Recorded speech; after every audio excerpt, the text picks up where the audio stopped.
bailarina, em vez de sonhar com grandes estrelismos e grandes palcos e lantejoulas, é aceitar simplesmente ser a estrela da Caatinga. É trabalhar dentro do Brasil, é trabalhar na praça pública, é aceitar trabalhar em terra batida, é dançar assim com alma em qualquer lugar onde a gente consiga penetração da dança. Trabalhar dentro das condições brasileiras e de uma realidade nossa, brasileira. As pessoas vinham perguntar qual era o milagre do estágio. Não pode realmente ficar imitando o Royal Ballet, a rádio, né? Vocês têm tanta coisa maravilhosa ao redor de vocês e nós, o estágio, não quer chegar aqui como colonizador.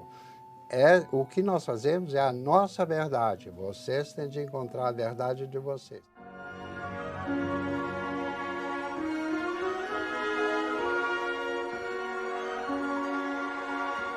Num Brasil que foi calado, silenciado, onde não havia jornalismo porque estava censurado, o Ballet Estágio se tornou o jornalismo do Brasil. Os assuntos passaram a ser os temas da dança. Por isso o Ballet Estágio arrastava essas multidões ao teatro, porque o estágio passou a ser a nossa voz, aonde a gente encontrava o que estava silenciado pela censura.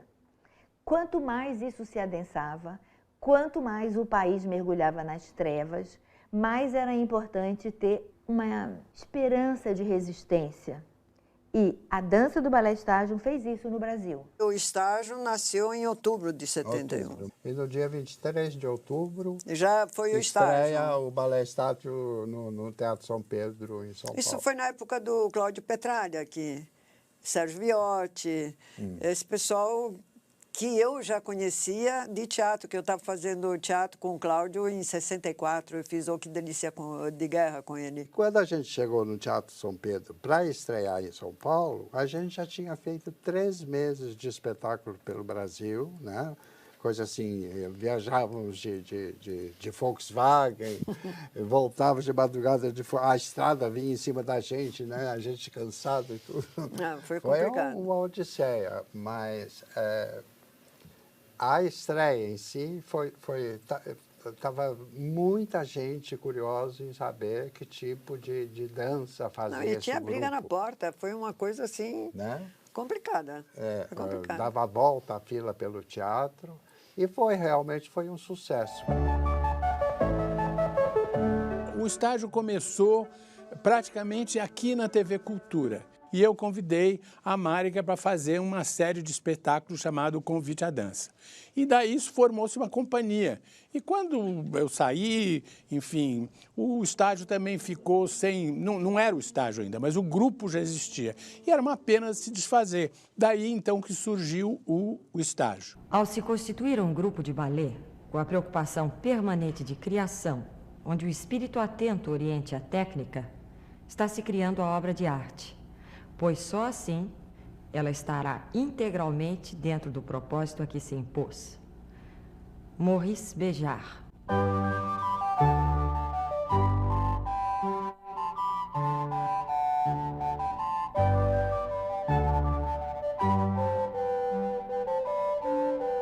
A partir de hoje, semanalmente neste horário, o Canal 12 vai apresentar para vocês uma série de programas sobre dança. Participam desses programas um grupo de artistas, todos eles radicados aqui em São Paulo, que tem uma característica comum. Todos eles gostam muito de dançar e não têm o menor preconceito com relação à dança.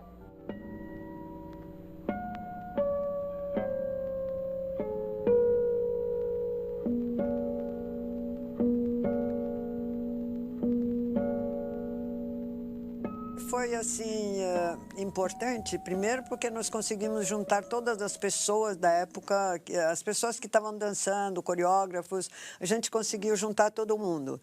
E o mais importante foi a diversificação. Era a dança sendo influenciada por várias outras artes, né? Então isso realmente foi assim o embrião da filosofia do estágio. E por isso eles se transformam nos jornalistas do seu tempo sempre. Porque eles vão lá como um jornalista pegam o assunto e trazem para a dança. Pegam outro assunto e trazem para a dança. Assuntos que não tinham jamais entrado como temas de dança. Diadorim é um trabalho feito em 71 e até hoje é um dos trabalhos mais singelos, mais verdadeiros nossos.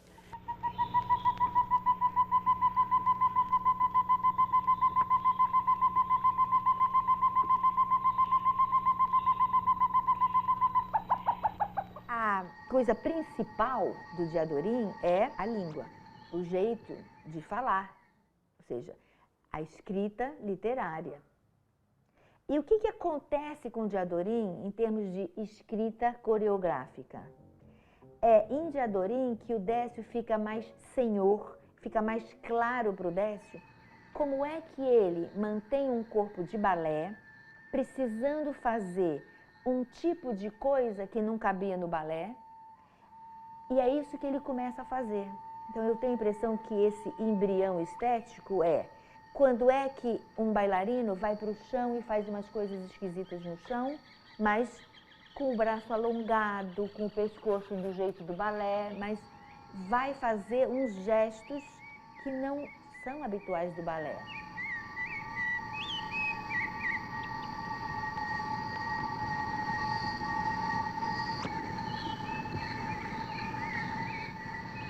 Esse embrião é o que vai transformar o Décio no mais importante coreógrafo moderno do Brasil. É o mais importante. O Décio, ele realmente funda esse entendimento moderno de usar o balé e não mais para de desenvolver isso. Ou seja, é um corpo de balé, é uma dança que fala sobre temas, uma gramática que ele vai cada vez mais fazendo as suas regras e o embrião está lá.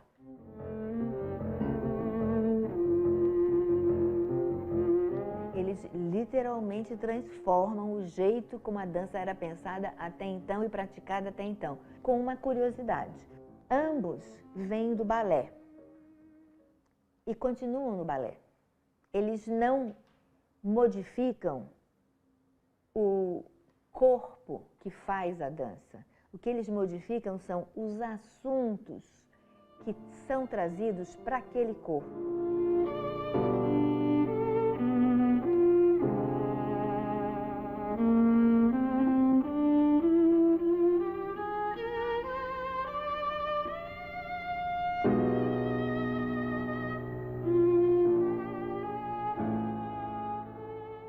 O estágio tem uma coisa que eu admiro profundamente, porque todas as instituições, todas as empresas, no fundo, são o retrato das pessoas que carregam essas empresas. No caso aí, seria Márica Guidali, Décio Otero e com o apoio intelectual do Adhemar Guerra. Eu fui, vamos dizer, o parteiro dessa história que levei a criança para frente, mas na realidade os três é que realmente deram corpo a essa criança que depois se tornou um gigante. O Adhemar, antes de mais nada, eu acho, grande valor dele como um grande diretor, logicamente. Mas a visão dele do Brasil era uma coisa muito clara, politicamente, socialmente, culturalmente. Para ele tudo era muito claro. Acho que essa é a função do artista. Você transformar essa sobrevivência, o caminho da sobrevivência, em algo belo, em algo também cheio de sonho. Eu não acredito em arte alienada, eu acho que não existe arte alienada, não existe atividade alienada. Alienação seria, vamos dizer, aquilo que você faz sem sentir, que você faz, enfim, fora de uma realidade. Alienação seria, vamos dizer, uma arte feita por pessoas que sofrem das faculdades mentais. Não acredito nisso.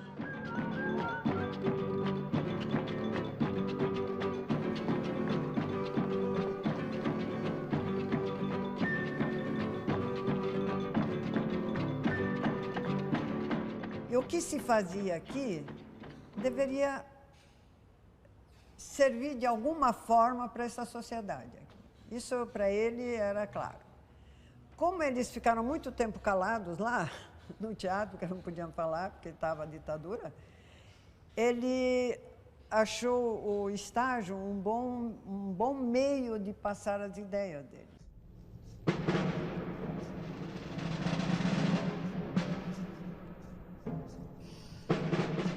Já nos anos 60, com a ebulição política, que era a divisão já havia uma divisão na sociedade, quer dizer, o Estado autoritário, militar, civil e militar, exercendo uma pressão violenta sobre o mundo das ideias, sobre a universidade, sobre o teatro, sobre o fazer artístico. É nesse clima que um pouco se forma o estágio. A repressão foi muito forte, a censura começou a ser insuportável, né? E nós, felizmente, tínhamos o hábito de nos unirmos em assembleias, né? Assembleia dos grupos de dança, assembleias dos grupos de teatro. Nós começamos a trocar ideias e a nos mobilizarmos por causa desse sufoco que estava acontecendo com a repressão. Pior do que isso, a violência toda contra os estudantes. O estágio nessa época de repressão foi praticamente o único grupo artístico brasileiro que falava as coisas, entre aspas, né? Que dançava as coisas. E o Teatro Municipal vivia apinhado de gente, porque não tinha música popular, não tinha teatro, estava tudo calado. Censurado. Né? E o estágio falava. O estágio sempre teve como marca ser um grupo libertário, no sentido de prezar sua liberdade e de agir sobre a realidade política, social daquele momento, com toda a liberdade de criação possível. Não tinha nenhum tipo de amarra. Isso eu não posso fazer porque não. Ele fazia livremente. Eu nunca tive medo de nada, o Décio também não tinha, então vamos em frente, fizemos tudo e fizemos aqui no Brasil inteiro. Ele sofria censura. Os censores sentavam-se ao lado de Márica ou de Décio e assistiam o espetáculo. Liberavam. Mas eles estavam trabalhando com questões importantes para a época e que particularmente eram até questões da contracultura, junto com uma contrariedade ou uma oposição às ideias predominantemente da ditadura, que corporalmente eram trabalhadas através de figuras, no caso a metáfora, a metonímia, corporais, que materializavam, encarnavam nas cenas questões que os censores não se apercebiam. O estágio sabia que era importante dançar, como era importante estar em cena. Naquele momento, estar em cena, você encenar um espetáculo, botar um espetáculo em pé, era um ato de resistência. É falar assim, estou vivo. Você está querendo me calar, você está querendo que eu morra, mas eu estou vivo. Você vai ter que me aguentar. E nessa época, claro, foi a época dos grandes espetáculos, o Balcão do Georgenet e etc. E o Roda Viva, do Chico Buarque, no qual o CCC invadiu uma vez, não é, uma noite, e tirou, Marília bateu, Marília Pera, Pereio, tudo. Foi uma comoção, porque todos nós estávamos sempre por ali. Ali, a 13 de maio, era um local de muito encontro entre atores e bailarinos, porque estavam ali o teatro da dança, o pessoal do teatro, e era uma coisa horrível, e a gente, nós estávamos sempre um pouco encurralados.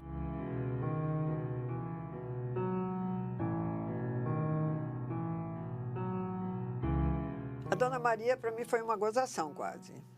Quase uma gozação. Nós estávamos dentro de uma época que não se podia falar e eu falei tudo, eu dancei tudo que não podia falar. Era os oprimidos, os opressores, a esperança, todas as palavras que não poderiam ser usadas, eu estava fazendo lá. Eu fiz assim, com coroa e tudo que tem direito, eu acabava com a coroa. E era uma época, eu achei muito gozado, porque não foi censurado isso. Pela falta de familiaridade, os censores tendiam a liberar, porque eles não sabiam que aquilo ali, aqueles corpos se mexendo daquele jeito, poderiam querer dizer alguma coisa, e não só serem corpos bonitos. Essa foi uma grande vantagem.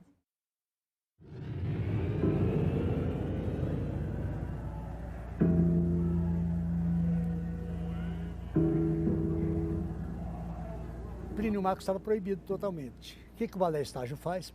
Não podia se representar Plínio Marcos. A palavra do Plínio Marcos estava caçada e cortada. Vamos montar Plínio, a censura nem discutia, está proibido. O Balé Estágio começa a dançar Navalha na Carne, a peça mais representativa da dramaturgia do Plínio Marcos. E como é que a censura ia agir? Foi tão bonita a montagem disso, porque o Adhemar Guerra dirigiu, convidou a Ailton Escobar para fazer a música. A partitura musical. Ele ficou assim animadíssimo e chegou aqui com a música para que podia dançar Gisele, com aquilo de tão clássico que era a música. E a gente nós não queríamos uma música, nós queríamos uma ambientação. Até ele entender isso, que depois ele fez um negócio fantasticamente maravilhoso, ele fez desde panela até descarga de privada. Aí ele entendeu a jogada toda. E eu deveria ser uma prostituta e eu me transformei numa uma operária, porque eu nunca poderia fazer uma prostituta, porque eu não tinha essa... Não era por aí o que eu queria ir. Eu achei que a operária poderia perfeitamente fazer esse papel. O Adhemar também achou. E quando o Plínio assistiu o espetáculo, lembra disso? Nossa, nós dois fazíamos um pas de deux, assim, violentérrimo. A gente conseguiu colocar aquele texto em balé. E aí nasceu a síntese da ideia do Plínio.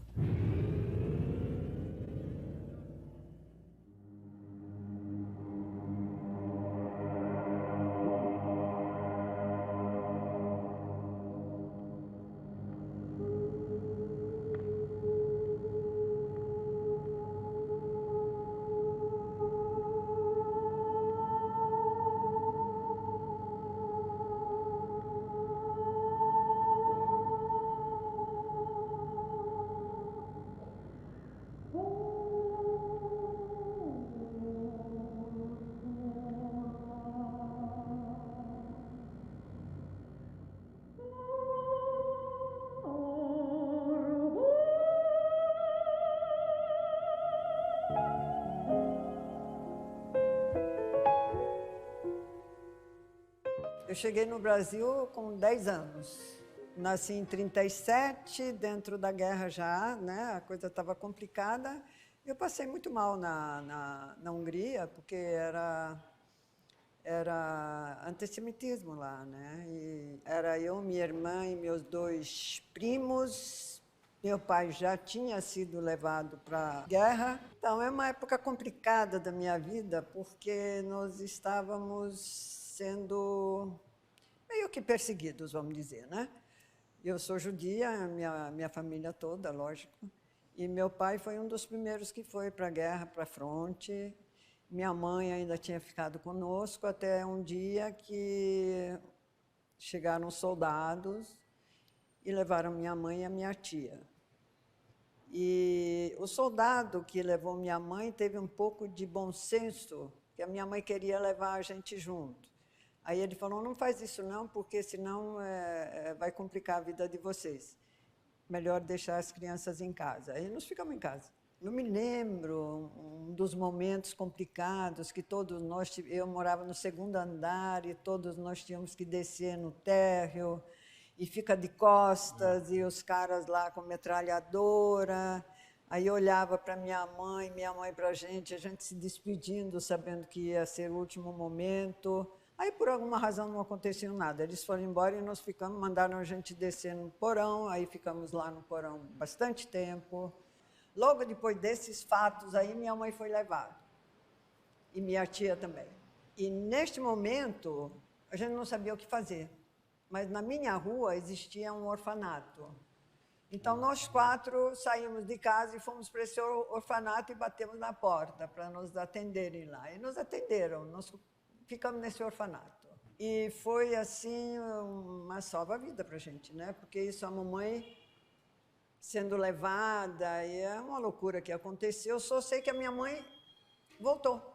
Conseguiu fugir da situação toda e voltou para Budapeste. E neste orfanato, eu tinha ficado muito doente, falta de vitamina, eu não conseguia falar, estava tudo complicado. Mas tinha pessoas chegando procurando os filhos. E a gente sempre dizia assim, você não conhece minha mãe?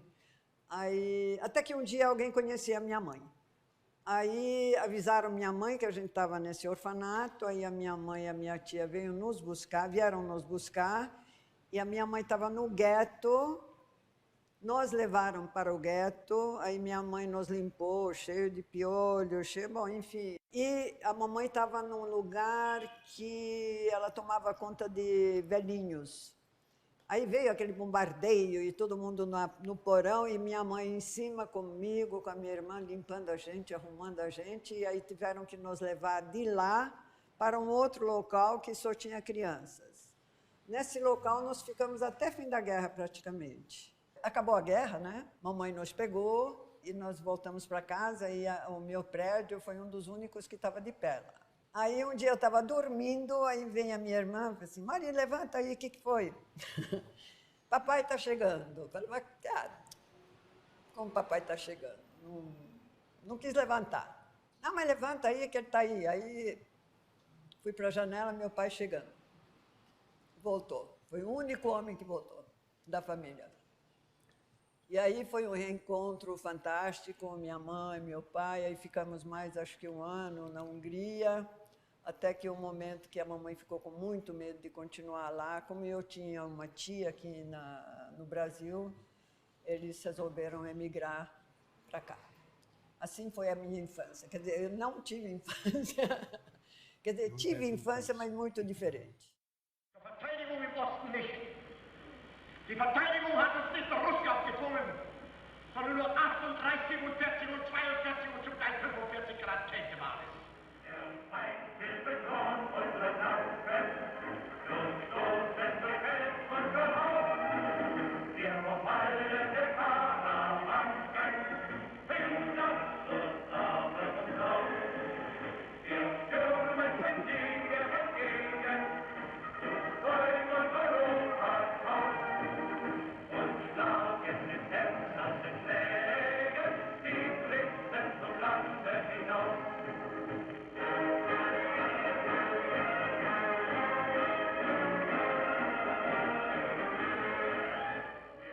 Não conseguia falar nesse assunto.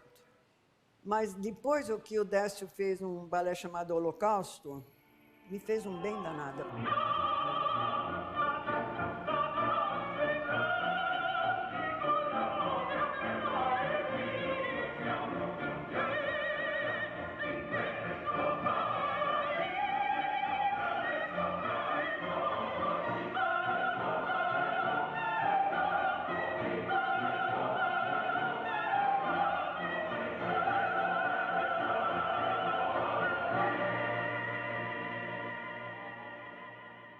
Porque aí eu tive que recuperar imagens, então quase que foi uma análise minha. E eu fazia aquilo, você sabe que eu tinha uma andada do fundo até o começo do palco, e eu via tanta coisa, e voltava tanta coisa, que eu conseguia dançar aquilo lá, e aí foi, eu pus tudo para fora.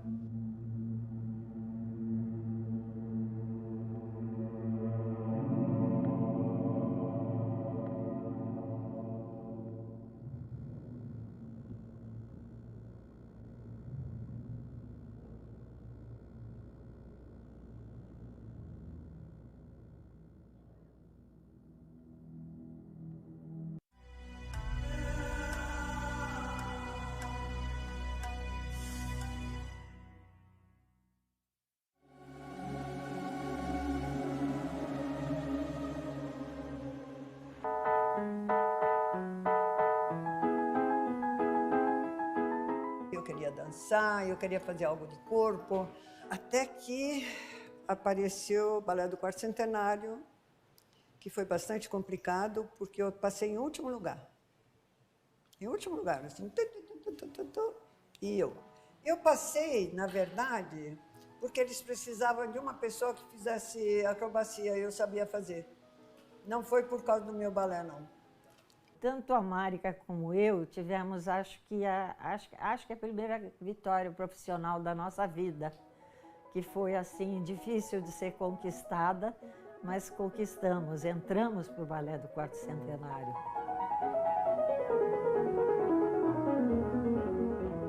Tanto Marica como eu, nós estávamos naquela idade de lutar fervorosamente para entrar no mercado, para conseguir um trabalho, né? Mas eu passei como aspirante e saí como segunda solista.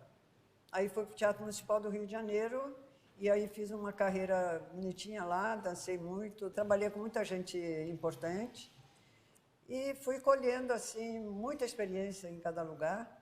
Encontrei com o Décio lá.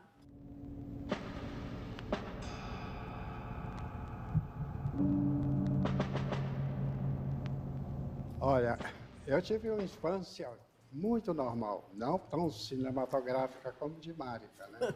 Eu fui uma criança que nasceu em uma cidadezinha da Zona da Mata, na cidade de Ubá. Fui com 2 anos de idade para Belo Horizonte.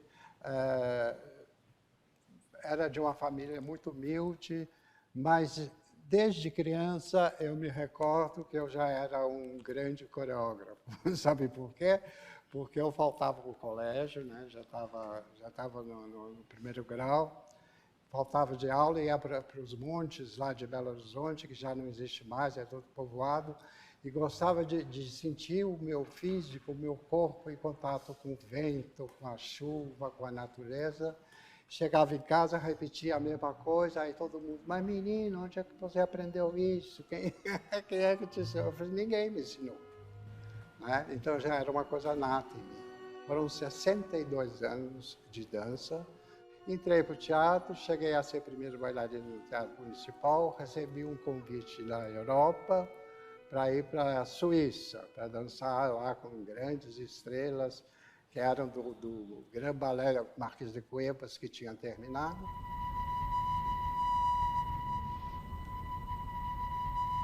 Você dançou 4 anos, né, na Alemanha? Ele dançou 4 anos em Frankfurt. Mas eu acho bacana de ver, entende, um brasileiro fazendo um trabalho tão sério na Europa. Por outro lado, eu vejo o outro lado das coisas também, entende? O problema de por que o brasileiro tem que fazer uma coreografia tão importante na Alemanha, ele pode fazer no Brasil. A grande importância dessa coreografia no nosso repertório, que também é do repertório de Frankfurt, é exatamente esse, é darmos a oportunidade do brasileiro trabalhar na sua terra, fazendo coreografias importantíssimas.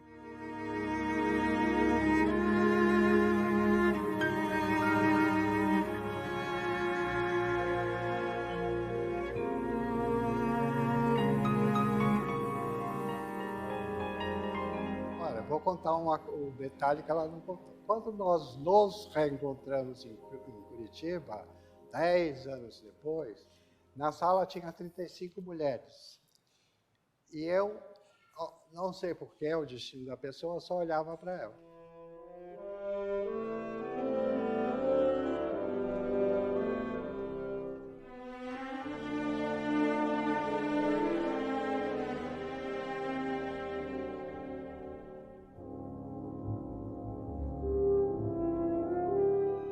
Quando eu vi o Décio na rua passando, eu falei, ai meu Deus, quem é este pau? Eu já estava casada com meu filho, ele também estava todo amarrado, foi um terror.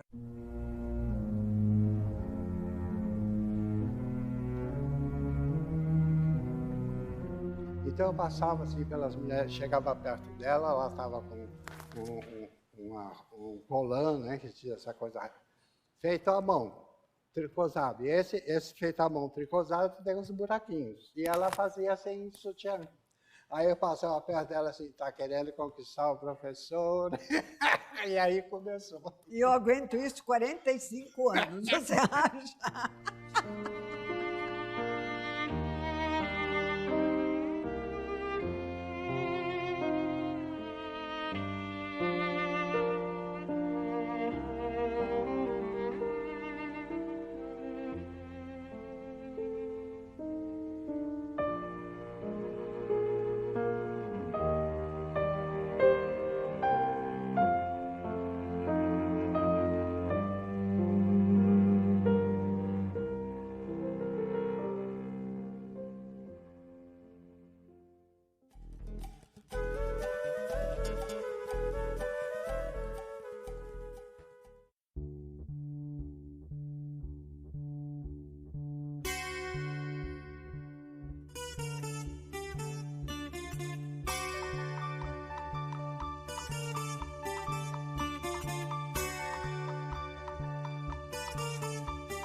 Até hoje eu viajo de olho aberto, eu gosto de ver a paisagem. Eu quero participar, de alguma forma, dos lugares que eu passo. Pascoal Carlos Magno, super personalidade maravilhosa, que fez... tem todo um nome gravado aí na história do teatro. Visionário, né? É um visionário, né? Era um idealista, acho que era mais idealista do que nós. E ele já tinha uma experiência muito grande, logicamente, era outro momento dele.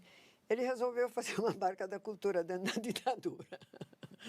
É uma comédia, né? Pascoal Carlos Magno, que é uma espécie de Mário de Andrade brasileiro, né? Nós temos o Mário de Andrade e o Pascoal Carlos Magno é o que coloca todo mundo na barca e vai fazer uma viagem pelo Rio São Francisco. Eles começaram, a partir dessa viagem, a se perguntar a que serviria uma dança no Brasil. E mais do que isso, o que nós podemos fazer de nosso em contribuição, não para levantar uma bandeira, mas em contribuição a um projeto cidadão. Isso é uma marca dessa companhia. Conseguiu uma barca lá no Rio São Francisco, Juarez Távora. Juarez Távora. A barca Juarez Távora. E colocou 150 artistas na barca. E a ideia era levar cultura para os que não tinham cultura.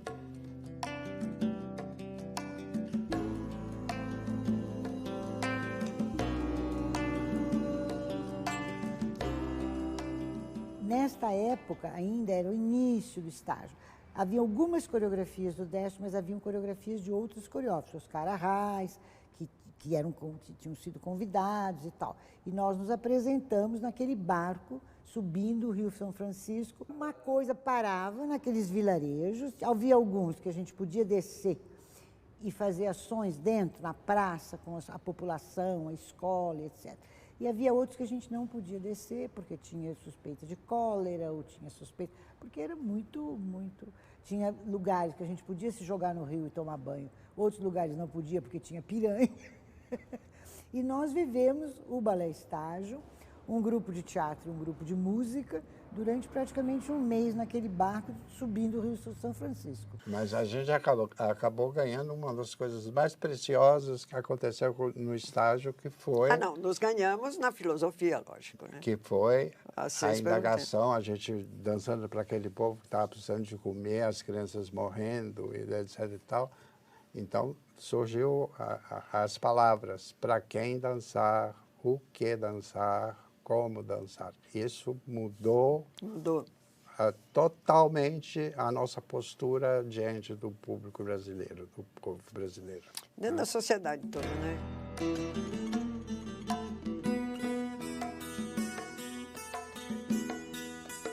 Mas a gente parou numa cidadezinha e choveu.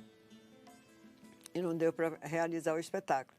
Mas o povaréu não saiu de perto da barca. Ficaram a noite inteira lá.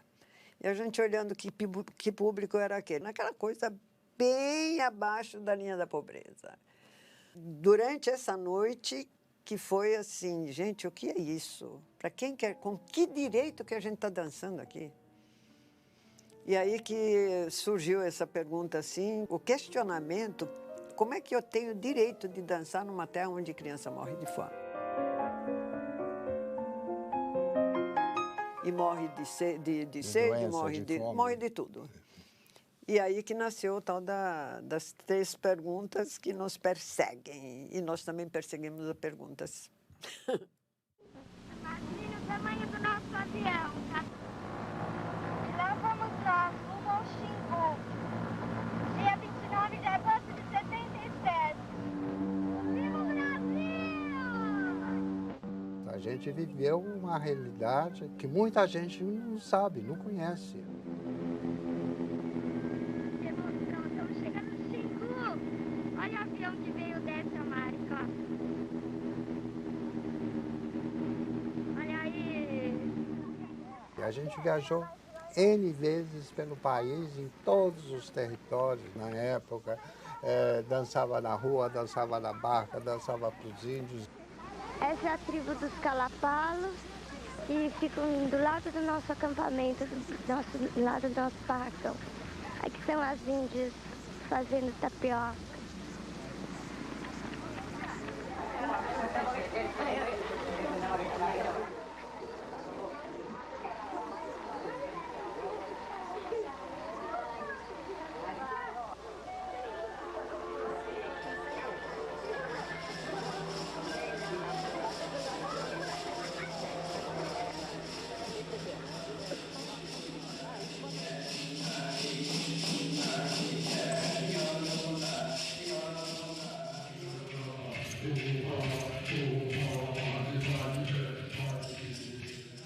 O Quarup ficou antológico, né? O Quarup ficou na história do balé. Porque essa, então, desnudou total de qualquer tipo de técnica, de qualquer tipo de estilo. E não era cópia de índio, não era nada disso. Era um ritual que acontecia tudo que a gente queria dizer através da dança sobre o genocídio dos índios.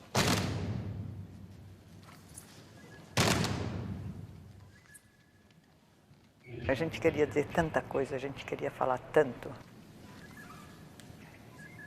Quando chegou na hora da chegada do homem branco naquela sociedade maravilhosa que vivia tão bem.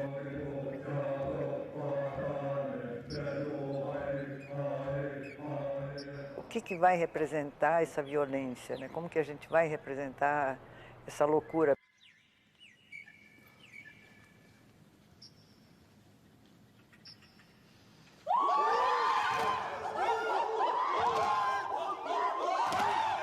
Bater com as duas mãos no chão, porque é impotência total. Que adianta o índio pegar na flechinha dele. Então a gente bate com a mão no chão e aí estava dizendo tudo que a gente queria dizer.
Essa força expressiva da dança, o estágio foi descobrindo. O estágio ajudou a gente a redescobrir o Brasil pela música brasileira e pelo gesto, pela dança brasileira, sem fazer folclore. Em nome do Pai que faz toda a carne, a preta e a branca, vermelhas no sangue. A Missa dos Quilombos, ela enfoca primordialmente a problemática do negro e tem música de Milton Nascimento. Inclusive, o Milton, quando ele soube que a gente ia montar a Missa dos Quilombos, ele compôs duas músicas especialmente para essa montagem do estágio, que são as duas primeiras músicas.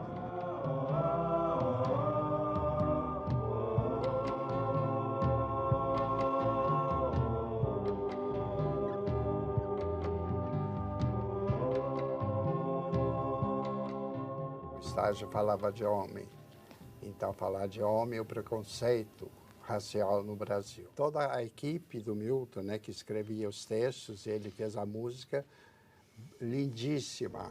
Meu senhor, eu não sou digna. A Nana Caymmi cantava a música do Nosso Padedê, e a música foi toda gravada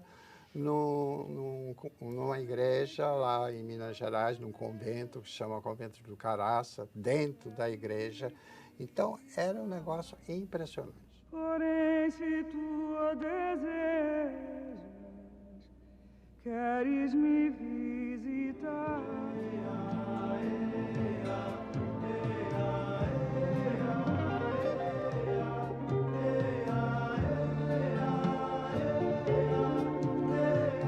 É que era cheio de ideias, e cheio de mensagens e cheio de coreografia. Era muito, muito criativa a coisa toda.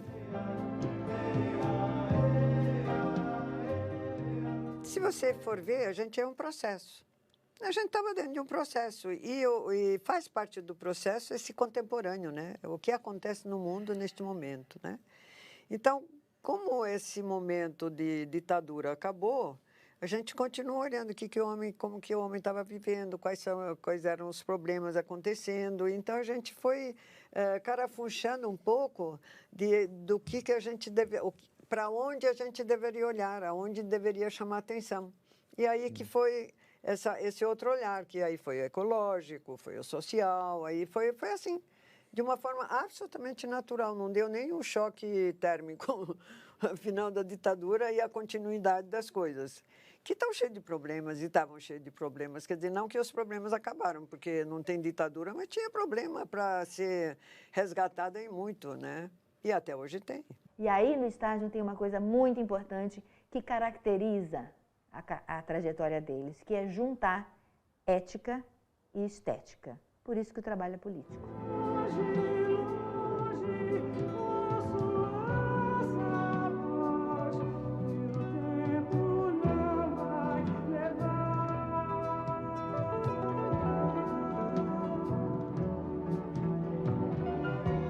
Precisa gritar sua força.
A vida inteira eles seguiram a mesma bandeira, que é um comprometimento com o que eles chamam de uma postura humanista, um comprometimento com um desejo de transformação para o melhor do mundo. E eu acho gozado que na época, como a luta era muito forte, a gente não conseguia viver esses momentos com tanta plenitude como quando você relembra e vê a importância daquilo tudo. O que o Balé Estágio nunca teve foi carteirinha de partido, de religião ou de corrente ideológica, filosófica, nada disso. Essa liberdade que o Estágio gozava é fundamental.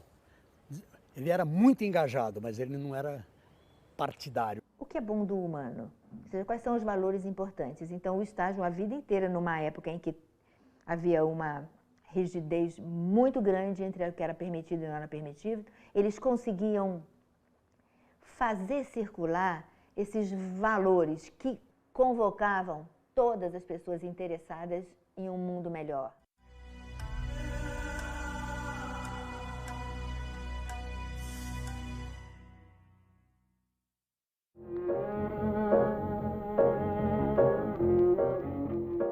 Bom, nós estamos começando a comemoração dos 10 anos e estamos fazendo o espetáculo que fizemos em julho aqui. Você sabe que é motivo de alegria, isso sim, mas festa não digo mais, porque é trabalho, é muita força, é muita luta, é uma vitória, a gente conseguiu.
Bom, 15 anos são anos respeitáveis, né? Quer dizer, nós já fizemos muita coisa pelo Brasil, no exterior, e muitos obstáculos que foram vencidos e muitas alegrias.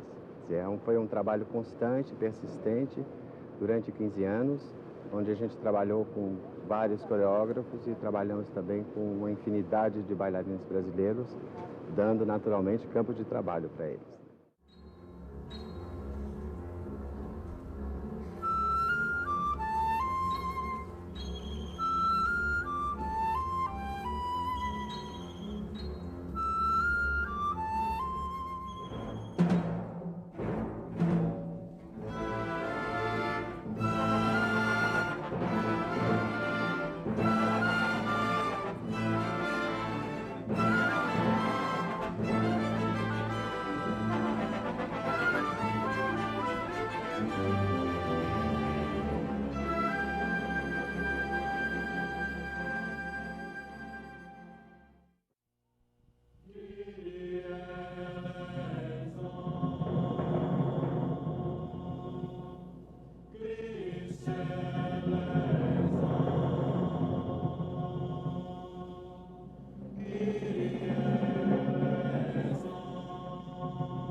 Mané Gostoso é um namoro antigo, né, com o Nordeste. A gente vem viajando desde os anos 70 e Mané Gostoso é um momento onde a gente consegue retratar, assim, em suma, o povo nordestino que a gente ama tanto, né? Sábado de noite eu vou na casa do Zé. Sábado de noite eu vou dançar um pouco e arrastar o pé. Sábado de noite eu vou. Esse humor que a gente colocou aí foi também o resultado de um estudo bastante profundo e de muitos anos que a gente vem conversando e pesquisando o que é esse nordestino, e o humor faz parte disso.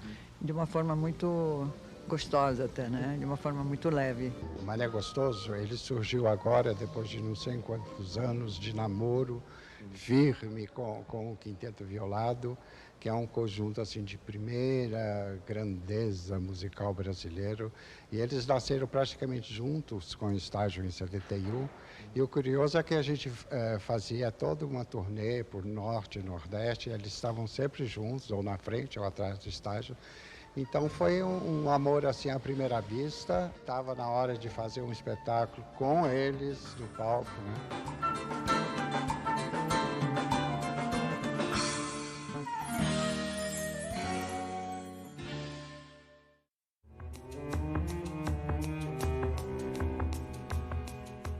Boneca de bicho, é tu que me acaba. Sou preto e meu gosto, ninguém me contesta. Mas há muito branco, com pinta na testa. Sou preto e meu gosto, ninguém me contesta. Mas há muito branco, com pinta na testa. São 45 anos ininterruptos de trabalho árduo, criativo, diferenciado, que precisa ter um apoio do governo para continuar e que, se não tiver, não é assim, sabe-se lá o que vai acontecer, porque isso daqui não vai parar. É fácil você falar assim, tá, a Marica e o Décio não dançam mais. Continua, o Balé Estágio continua atual, e é uma história que tem que ser resgatada e tem que ser contada, os balés têm que ser remontados, têm que ser apresentados nas escolas, porque faz parte da história do Brasil. A companhia está a serviço de alguma coisa. Ele não está simplesmente vivendo 45 anos ao léu, artisticamente maravilhoso. Ele é artisticamente maravilhoso, mas não é o fim.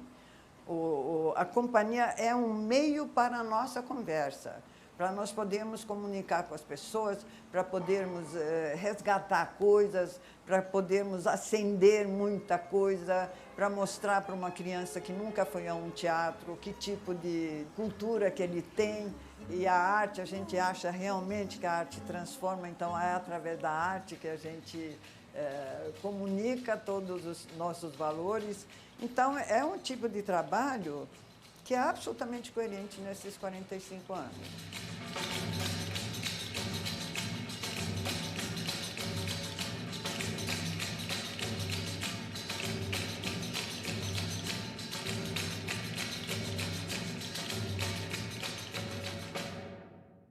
A Marica, ela tem uma dinâmica extraordinária, mas ela trouxe isso lá da Hungria, quer dizer, ela é famosa pela sua batuta, pela sua firmeza, por tudo que ela faz com muito afinco. Essa determinação dela com a minha paciência, né, deu muito certo. A Marica, com toda a experiência dela de direção teatral, e o Décio na coreografia, mais dos movimentos. É uma parceria que é difícil dizer onde começa um e termina o outro. É uma parceria muito sólida. Não estava na cabeça de nenhum dos dois, eu tenho certeza disso.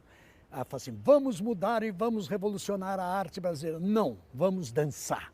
Nasce da necessidade, é da necessidade que você cria o seu fazer artístico. E os dois fizeram isso. Esse encontro dessas duas pessoas, que os críticos, as pessoas chamavam do milagre brasileiro, né? Do padedê perfeito no palco e na vida, eu acho que isso foi que nos trouxe a viver dentro desse contexto cultural brasileiro 45 anos, porque senão seria impossível.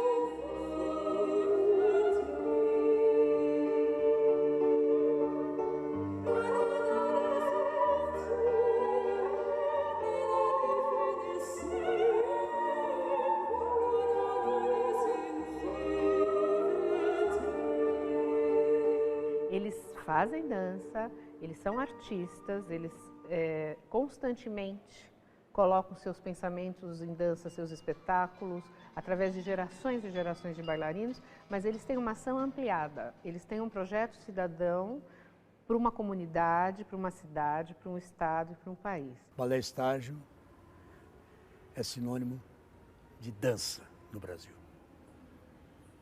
E quem dança, resiste.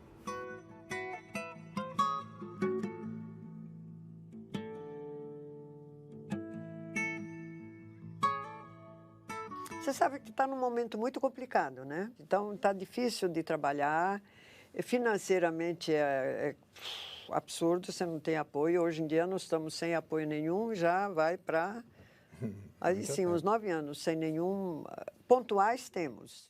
É lastimável que o Brasil não trate os seus ícones da forma que eles deveriam ser tratados, né? Então, o estágio vive uma dificuldade do dia a dia, numa luta para poder sobreviver até hoje. No Brasil, houve uma segmentação a partir, mais recentemente, de 86 para cá, quando nós passamos a viver das leis de incentivo à cultura. E, na dança, as leis de incentivo à cultura aqui em São Paulo se voltaram mais diretamente, foram se voltando mais diretamente para a dança contemporânea, na qual o estágio, as grandes companhias que vêm dos anos 80 não cabem direito. Aqui você tem que chegar, a mendicância cultural continua, o pessoal para quem você vai mendigar é gente nova que não te conhece. Quando você diz assim, por que você não me convidou para fazer um projeto na rua? Ah, não sabia se eu dançava na rua. E assim...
estágio foi um divisor de água, sem nenhuma dúvida. Em 71 não tinha nada e a gente implantou essa história aqui, convenceu as pessoas que é possível fazer dança no Brasil.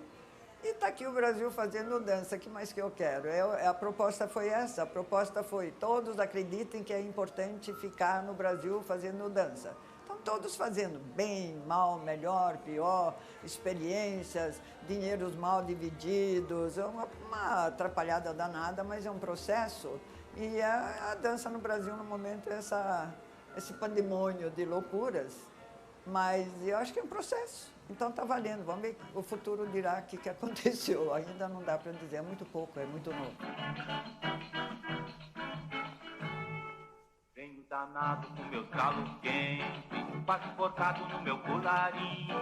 Venho empurrando quase toda a gente pra ver meu benzinho, pra ver meu benzinho, pra ver meu benzinho. Nego, tu veio quase num arranjo, cheio de dedo dentro dessas luvas. Bem o ditado dos nego de branco, é sinal de chuva, é sinal de chuva, é sinal de chuva. Da cor do azebiche, da jabuticaba, boneca de bicho, é tu que me acaba. Sou preto e meu gosto, ninguém me contesta, mas há muito branco, com pinta na testa. Sou preto e meu gosto, ninguém me contesta, mas há muito branco, com pinta na testa. Tem português assim nas minhas águas, que culpa eu tenho de ser boa mulata? Nego, se tu aborrecer as minhas mágoas, eu te dou a lata, eu te dou a lata, eu te dou a lata. Não me passeia, ó mulher canalha, se tu me engana vai haver banzé. Eu te sapeco, teus rabos de arraia, e te piso o pé, e te piso o pé, e te piso o pé. Da cor do azeviche, da jabuticaba,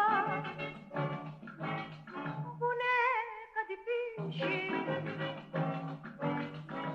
sou eu que te acaba. Tu é preto e tem gosto, ninguém te contesta, mas há muito branco, com pinta na testa. Tu é preto e tem gosto, ninguém te contesta, mas há muito branco, com pinta na testa.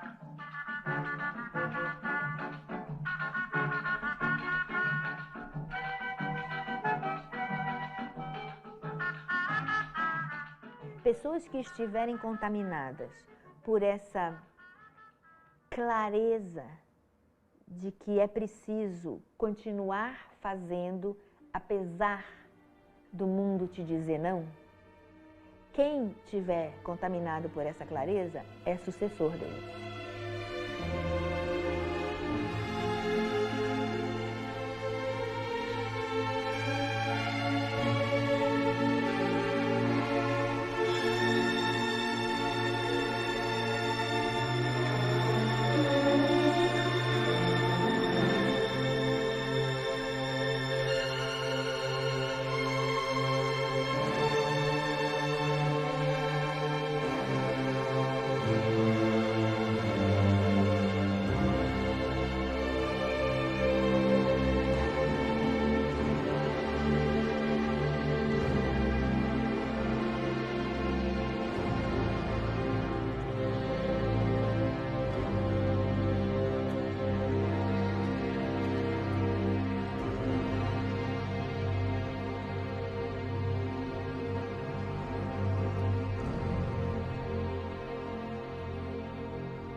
Pode